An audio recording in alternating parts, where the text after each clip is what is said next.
اور اسی کی فرما برداری کرنے کو فرمایا جا رہا ہے۔ قدموں میں جبی کو رہنے دو، چہرے کا تصور مشکل ہے، جب چاند سے بڑھ کر ایڑی ہے تو رخسار کا عالم کیا ہوگا۔ اللہ اللہ اللہ، رخسار کا عالم کیا ہوگا یعنی چہرے کا۔ اور سیرت سے محبت جب ہوتی ہے جب صورت اچھی نہیں ہوتی، مگر میرے مصطفیٰ کریم کی تو صورت بلا جواب ہے اور سیرت بلا جواب ہے، مگر کچھ کم عقل لوگ جو صرف سیرت پر ہی جل سے نکلتے ہیں۔ چھوڑیے جناب، ہم ان کا نام نہیں لینا چاہتے۔ تو جناب والا میں عرض کر رہا تھا، اب آئیے میں آپ کو اس مقام پر لے چلتا ہوں جہاں مولا علی مشکل کشا کی ولادت ہوئی۔ کس کی ولادت ہوئی؟ مولا علی مشکل کشا کی ولادت ہوئی۔ اور جب ولادت ہوئی تو ولادت کے بعد بچہ آنکھ نہیں کھولتا ہے۔ کیا بات ہے، ولادت تو بہت اچھی جگہ پر ہوئی ہے، خانہ کعبہ کے اندر ولادت ہوئی ہے، وہ خانہ کعبہ کہ جس کے دیدار کی تمنا ہر مسلمان کے دل میں ہے، وہ خانہ کعبہ کہ جس کا طواف کیا جاتا ہے، وہ خانہ کعبہ کہ جس کو اللہ کا گھر کہا جاتا ہے، وہ خانہ کعبہ جو مسلمانوں کا قبلہ ہے۔ پھر کیا بات ہے، بچہ آنکھ کیوں نہیں کھول رہا؟ چلیے اسے مصطفیٰ کریم کی بارگاہ میں لے چلتے ہیں۔ جب مصطفیٰ کریم صلی اللہ تعالی علیہ وسلم کی بارگاہ میں حاضر ہوتے ہیں تو مولا علی مشکل کشا آنکھیں کھول لیتے ہیں۔ ارے دیکھنا ہے تو سب سے پہلے چہرہ مصطفیٰ کو دیکھنا ہے۔ کعبے کے اندر پیدا ہونے کے باوجود کعبے کو نہیں دیکھا، ارے دیکھا تو سب سے پہلے کعبے کے کعبے کو دیکھا۔ حاجیوں آؤ شہنشاہ کا روزہ دیکھو۔ ارے کعبہ تو دیکھ چکے، اب کعبے کا کعبہ دیکھو۔ اور پھر مولا علی مشکل کشا کی زندگی میں ایک مقام ایسا بھی آتا ہے کہ آپ جا رہے ہیں نماز عصر ادا فرمانے، سرکار نے آواز دی، علی، عرض کی لبیک یا رسول اللہ، میرے ماں باپ آپ پر قربان، حکم۔ علی ذرا اپنا ذہن تو لاؤ۔ اللہ اکبر اللہ اکبر، کیسا منظر ہوگا جب زانوے علی پر چہرہ مصطفیٰ ہوگا۔ اب سرکار آرام فرما رہے ہیں، اور یاد رہے مولا علی کون سی نماز ادا فرمانے جا رہے تھے؟ عصر کی۔ اب سرکار آرام فرما رہے ہیں اور عصر کا وقت گزرتا چلا جا رہا ہے، عصر کا وقت گزرتا چلا جا رہا ہے۔ عقل نے مشورہ دیا، علی جگا دے، سرکار ناراض نہیں ہوئیں گے، نماز تو ان کی آنکھوں کی ٹھنڈک ہے۔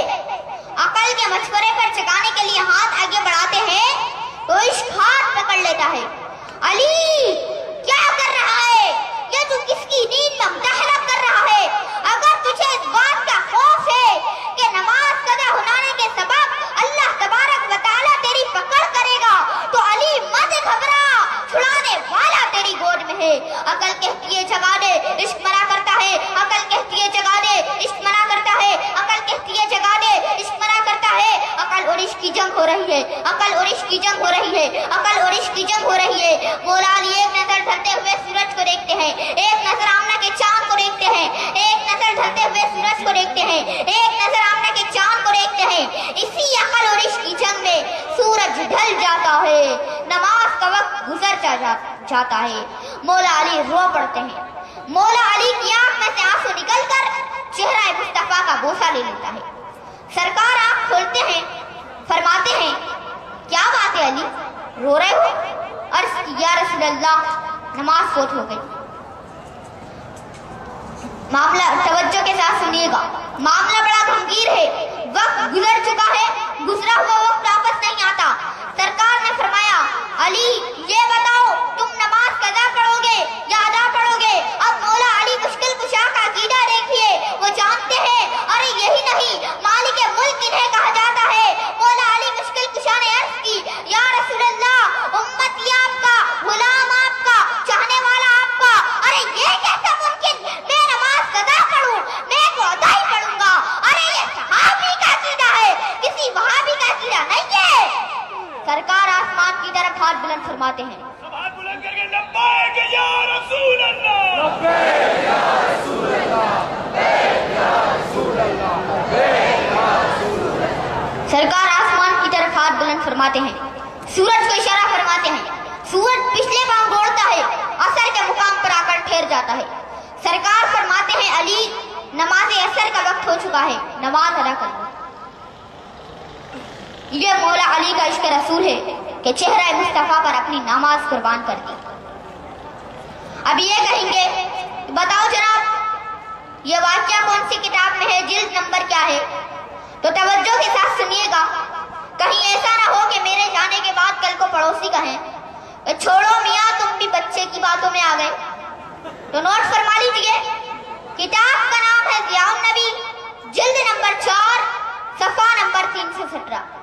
پھر سن لیجیے، کتاب کا نام ہے ضیاء النبی، جلد نمبر 4 صفحہ نمبر 317۔